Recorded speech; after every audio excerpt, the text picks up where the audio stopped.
Are you wondering if you should cut fat or carbs from your diet? Which one's more effective? Watch this. Next caller is Ryan from Nebraska. What's up, Ryan? How can we help you? Hey, how you guys doing today? Good. All right, man. Good. Well, I'd like to start with the obligatory thanks for all the great content you guys put out. I just discovered you guys in December, yet I've listened to probably hundreds of your episodes, and you're now the only podcast I listen to. Wow. All right. So thanks for that, and keep up the great work. Huge compliment. Thank you. So a little background on me. I'm 40 years old. I started my journey back in October of 2022. I weighed in at 305 pounds. I was obviously not happy about that. Although I've been overweight my whole life, I've never broken that 300-pound mark. So I knew something had to change. I started cutting out all the processed foods and fast foods, started concentrating on a high protein, whole foods diet. But I was kind of stuck in that beginner, lots of cardio, not a lot of strength training phase for a while there, until I discovered Mind Pump. And now I do strength training, do more compound movements, the big five, basically eliminated cardio, started tracking my calories. And fast forward to today, I'm down to 260 pounds. I just finished pre-phase of MAPS Anabolic. I actually start phase 1 today. So that leads me to my question here. I'm trying to really dial in on my macros, but I'm kind of confused on what my fat intake should be and how my fat intake will affect my fat loss for somebody who's trying to lose a significant amount of fat like I am. That's a good question. So you're hitting your protein, which is important. A certain amount of fat is essential in your diet, meaning you have to eat a certain amount of fat because your body can't produce essential fatty acids. Carbohydrates are not essential, meaning you can never eat a single carb again and you'll be totally fine. Now that doesn't mean it's optimal. Most people do best with some carbohydrates in their diet as well. So basically what I'm trying to say is there's a lot of flexibility here with your carbs and fats. So if you look at your total calories, it says up here, I'm reading your question, that you're aiming for about 2,500 calories a day, about 220 grams of protein. That means the rest of the calories now can get partitioned to fat and carbs. What I would do is as long as you hit your essential fat, which probably for someone your size, you're looking at about 70 grams, the rest can be carbs, or you can have no carbs and the rest be fat, or, really it's real flexible and you got to kind of feel it out and see what works best for you. Some people do really well with more carbohydrates. Other people do really well with lower carbohydrates. But what's going to make you gain or lose body fat are the calories. So aside from the essential amount of fat that you need, essential proteins that you need, the rest of it's pretty flexible. So if I had two different clients, both eating 2,500 calories, I could have one that eats more carbs and one that eats more fats. And it's all based off of feel. That's how I would determine whether or not they ate more fat or more carbs. I see. Okay. So it'd be safe to, maybe have a little higher fat days on my low carb days and vice versa. Yeah, as long as your calories are the same, it really doesn't matter, to be honest with you. And now that you're tracking, Ryan, you can start playing with different ways on how you intake your carbohydrates, right? So, try one day having most of your carbs earlier in the day, like before your workout, and see how your workout feels. And then maybe on another day, go really low carbohydrate in the morning and then load your carbs after a workout and see how you feel. And then do another time where you split them in between and you really start to hone in on how your body likes as far as the amount of carbohydrates and when, and you'll notice a difference in your workout. Like and some people it's a major difference. Some people can tell a little bit. Like I know that there's a certain amount of grams of carbs I have to have before a workout, or I just have a really weak ass workout, and that affects your results, right? If you go into workouts and you're having phenomenal workouts every time because you're well fed, it's going to promote more muscle growth. You're going to have better results.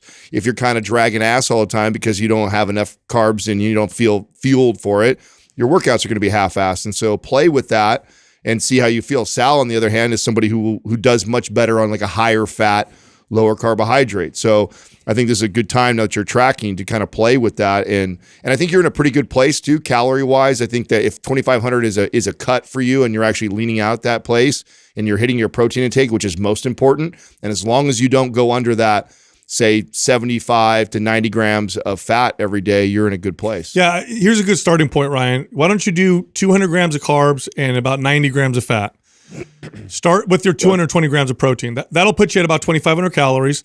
Start there, see how you feel. And if you want to lower fat, raise carbs, or vice versa, go ahead and play with that. And just see how you feel, energy-wise, sleep-wise. You know, for me, if I eat too many carbs, I'll feel lethargic. But if I eat too low of carbs, then my workouts tend to suck. So, you know, so you're gonna find that what works for you. But the numbers I gave you is kind of a decent starting point. It's almost a 1-to-1 carb to protein. So 220 grams of protein, 200 grams of carbs, about 90 grams of fat. That'll keep you at about 2,500 calories. So you could start there. Another thing I want to add that you start to pick up on now that you're tracking and you're doing this is that's really cool. Not only is playing with carbohydrates to see how your workouts feel, I think a good strategy. Also paying attention to the way you eat on days when you don't work out and how satiety. So for example, I was telling you how I like high carbohydrates around my workouts on workout days. On an off day, I like the reverse because if I go high fat, low carbohydrate, it doesn't stimulate my appetite as much. So it's easier for me to stay disciplined and not over consume. Where if I eat a lot of carbohydrates and I don't go expend it in the gym, I tend to want to eat more and overeat. So also pay attention to that as you manipulate your fats and carbs. Pay attention to how it stimulates your appetite. And what you might find is on workout days, you eat a certain way. On non-workout days, you eat another way. And so it allows a lot of flexibility. Yeah, and that's kind of what I do now. Typically on my foundational days, I'll eat more carbs typically before and after the workout than I do on the non-foundational days. I try to stick to a fairly low carb diet just as I guess how they sit with me to an extent, but some carbs feel a lot heavier than others, you know? Yeah. Yeah. And you know, the fat doesn't make you gain fat. Carbs don't make you gain fat. Neither do proteins. It's the excess calories that'll make you gain body fat. So think of it that way, right? So sometimes people, you know, they think, oh, if I eat more fat and less carbs because it's fat, it's going to get turned into fat easier or something like that. That's not how it works.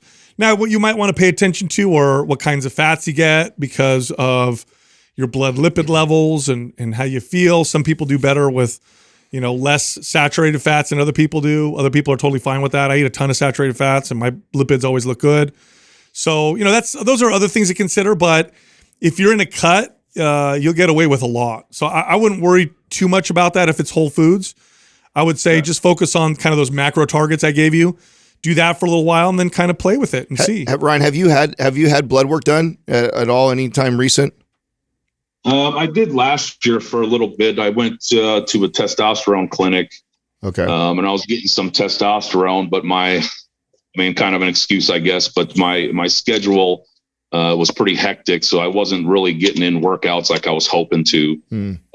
So I eventually stopped doing the testosterone because I wasn't really seeing any results, but that's mostly because I wasn't changing my lifestyle to complement the increase in testosterone. So I would like to start going back to that soon now that I have, got these habits down and I work out regularly and all that stuff. So yeah, get into our free forum, MP Hormones. Get in there and I mean it's totally free for you to access on Facebook.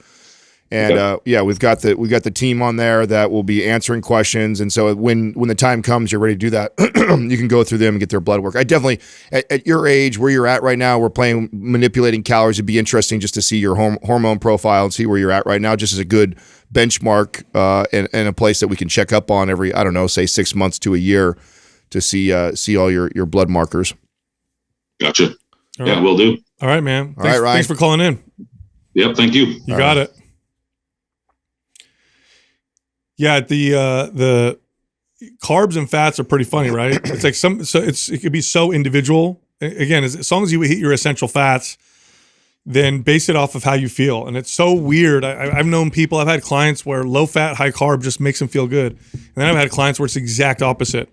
So that's where there's a lot of flexibility. The protein tends to be consistent.